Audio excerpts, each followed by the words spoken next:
इस समय मैं रोहतक के पंडित भगवदयाल PGIMS में खड़ा हूं और यहां से लगभग मैं दिखाना चाहूँगा 500 से 700 मीटर दूर कोविड-19 वार्ड है, जहां पर अलग अलग वार्डों में जो है कोरोना पॉजिटिव पेशेंट एडमिट हैं।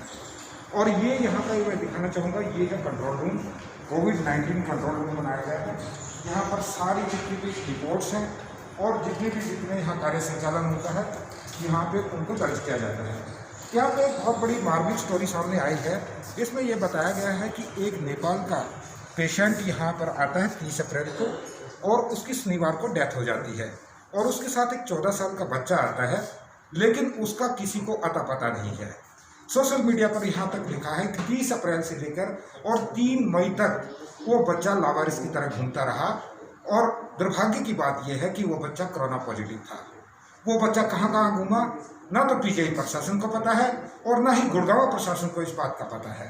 उस कोरोना पॉजिटिव ने कितने लोगों को पॉजिटिव किया होगा, ये आंकड़ा भी किसी के पास नहीं है। यहाँ पर कंट्रोल रूम के जो इंचार्ज हैं वो है डॉक्टर वरुण, ये एसोसिएट प्रोफेसर हैं कॉग्निटिव मेडिसिन में और इसके जो है कंट्रोल रूम के इंचार्ज हैं। इनसे जानना चाहेंगे कि आखिर ये मामला क्या है और वो बच्चा ट्रेस क्यों नहीं हो पाया। जो बच्चा अकेला था, गुड़गांव से आया था, उसके साथ कोई नहीं था, सिर्फ जिनके साथ वो आया था उनका चाचा था, उनका देहांत हो गया था। आखिर क्या मामला है, सारी जानकारी डॉक्टर वरुण से लेंगे। डॉक्टर वरुण PGIMS रोहतक के PRO भी हैं। डॉक्टर वरुण बताइए, ये मामला क्या था और क्यों नहीं वो बच्चा समय रहते ट्रेस हुआ। दिनांक 30/4/2020 को हमारे पास गुड़गांव से एक 45 साल के पुरुष जिनको सांस लेने में तकलीफ हो रही थी हमारे पास भर्ती हुए थे। जानकारी जो हमें मिली है उस हिसाब से कि वो जब आए तो उन्हें हमने डे केयर ICU में भर्ती कर दिया था। उनकी स्थिति स्थिर नहीं थी। हमारी जानकारी के हिसाब से जब वो आए तो उनको सीधा भर्ती कर लिया गया। ये किसी तरह की जानकारी हमें नहीं दी गई कि गुड़गांव से उनके साथ में कोई और भी अटेंडेंट उनके साथ गाड़ी में आया है। ऐसा पहले भी कई बार हुआ है जिसमें एम्बुलेंस में उनके साथ अगर कोई आता है, आते ही हम उनकी जांच साथ साथ कर लेते हैं। अगर वो अपनी गाड़ी में भी आए हैं तो पर्सनल उनकी गाड़ी में जो आया उनके भी कर लेते हैं। इस दौरान हमें किसी तरह की जानकारी प्राप्त नहीं दी गई और ना ही कहीं से इस तरह का कम्युनिकेशन हुआ कि उनके साथ कोई ऐसे आ रहे हैं। उनको जब हमने डे केयर ICU में लिया तो उसके बाद 1 तारीख को उनकी जाँच पॉजिटिव आई और 2 तारीख को पूरी कोशिशों के बाद भी हम उन्हें बचा नहीं पाए।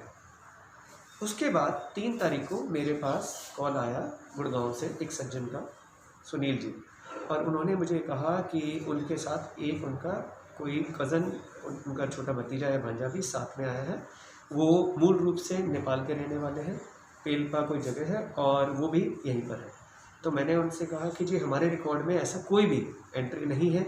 तो उन्होंने कहा जी शायद कहीं पर भूल चूक एम्बुलेंस में हुई और उन्होंने बताया नहीं और ना ही उसे वो वापस लेकर गए। इस तरह की जानकारी जब प्राप्त नहीं हुई तो मैंने उन्हें कहा शीघ्र अतिशीघ्र उसका हमें उसके बारे में बताइए। उन्होंने बताया कि वो मेडिकल कैंपस में ही है। तो हमने उनका नंबर लिया, अनुरोध करा कि वो फटाफट C ब्लॉक में आए।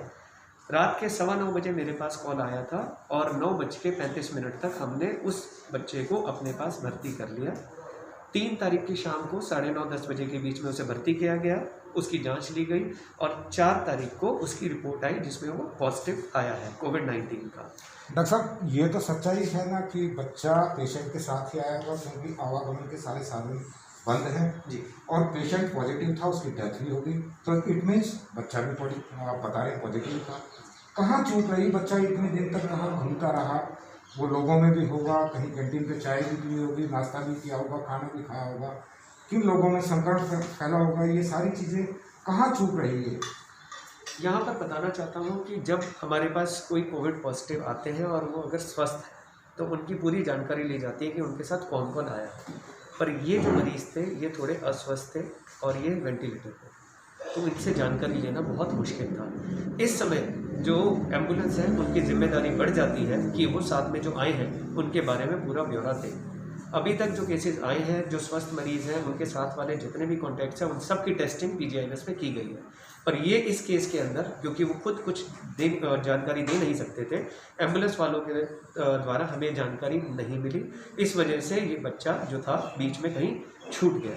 अब हम कोशिश कर रहे हैं, क्योंकि बच्चा नेपाली बोलता है, कि किसी तरह से उससे जानकारी प्राप्त की जाए कि वो 3 दिन कहाँ पर था और उसके कांटेक्ट में, संपर्क में कौन कौन से लोग आए हैं। इसमें पीजेएमएस की कोई चूक इसलिए नहीं है क्योंकि इसकी कोई भी जानकारी पीजेएमएस प्रशासन को बिल्कुल भी नहीं थी, ना ही एम्बुलेंस, ना ही कहीं और से ये जानकारी दी गई थी। जैसे ही ये जानकारी हमारे पास आई, 15 मिनट के अंदर हमने इस बच्चे को भर्ती कर दिया। ये है डॉक्टर वरुण, जो यहाँ कंट्रोल रूम बनाया गया है कोविड-19, उसके नोडल अधिकारी हैं और पीआरओ भी हैं।